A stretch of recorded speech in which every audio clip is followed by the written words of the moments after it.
Hi guys, welcome to Fintech Trading. आज हमारे साथ में सामने एक डिस्कशन का जो शेयर लिया है हमने, एप्पल इंडिया। बहुत ही शानदार शेयर है।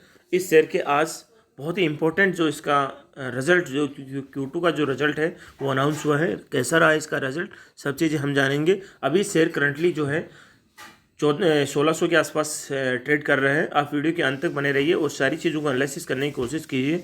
उसके बाद ही आप अपना डिसीजन लेने का सोचिए।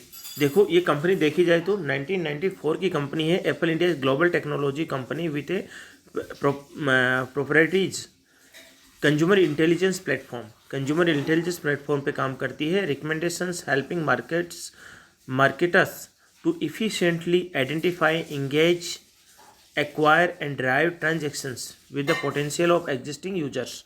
नहीं, ये मोबाइल के जो एडवर्टाइजमेंट सेक्टर है उसमें काम करती है और वो शानदार तरीके से कंपनी ग्रो करती हुई नज़र आ रही है। इसके जो बेसिक जो थिंग्स है, ये BSE NSE दोनों पे रजिस्टर्ड है। बेसिक थिंग्स जो है वो हम जानने की कोशिश करते हैं। वो ये है, देखो इसका मार्केट कैप जो है ये मिड कैप श्रेणी के स्मॉल कैप श्रेणी से आती है। 22,000 करोड़ का इसका मार्केट कैप है।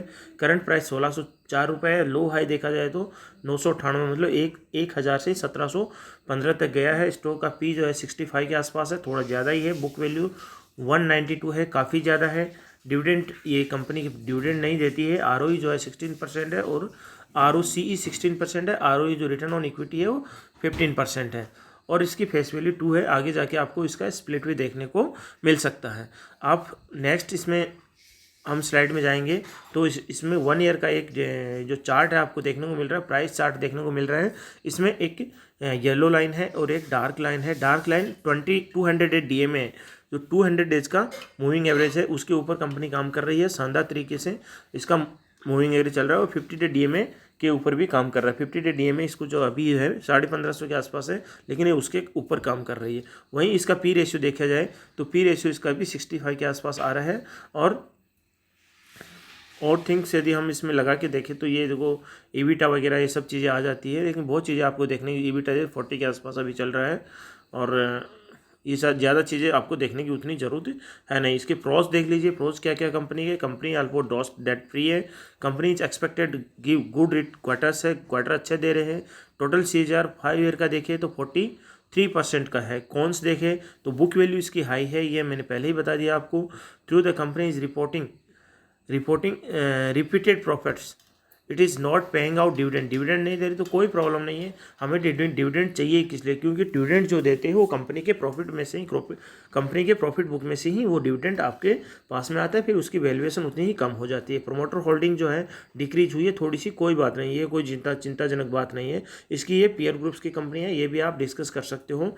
बाकी इसकी जो है जो क्वार्टर के जो रिजल्ट्स है वो आप देख लीजिए। इसमें शानदार तरीके से अभी जो लेटेस्ट क्वार्टर का रिजल्ट है वो सितंबर 2024 का है। इसमें सबसे पहले जो ऑपरेटिंग प्रॉफिट देखो, ऑपरेटिंग प्रॉफिट 87, 97, 98, 104 और 113 इंक्रीजिंग है। और पैट देख लीजिए, इसका प्रॉफिट बिफोर टैक्स ये देख लीजिए 73, 83, 100, 107 और 113 इंक्रीजिंग है। और नेट प्रॉफिट देख लीजिए, 67 है, ये करोर्स में है। 67, 77, 87 और 92 ये भी आपको इंक्रीजिंग मूड में दिख रहा है। सारे नंबर्स आपको इंक्रीजिंग मूड में दिख रहे हैं, है ना। OPM देख लीजिए, ऑपरेशन से कितना इसमें आ रहा है तो 20%, 19%, 19, 20, 21 ये सब चीज़ें हैं। और टैक्स से कितना दे रही है वो भी सब चीज़ें, सारी चीज़ें इसमें आ गई और वो वही चीज़ें हैं। और यदि इसका कंपाउंडेड एक तरीके से आप एक साथ देखना चाहिए सब चीज़ें तो ग्रोथ देख लीजिए आप। 10 ईयर्स की ग्रोथ जो है वो 5 ईयर्स की ग्रोथ 10 ईयर्स का अवेलेबल नहीं है। जो सेल्स ग्रोथ है 5 ईयर्स की 49%, 3 ईयर्स की 53%, टोटल जो है 32% है। वहीं कंपाउंडेड ग्रोथ प्रॉफिट ग्रोथ देख सकते हो 5 साल में 44%, 3 साल में 30%। वहीं देख सकते हो स्टॉक का CAGR देख सकते हो 5 साल में 40%, 3 साल में 14% और 1 साल में 58%। और इक्विटी का देख सकते हो आप 3 साल में है 19% और 5 साल में 21%, लास्ट ईयर का 19% है। वहीं कंपनी की जो बैलेंस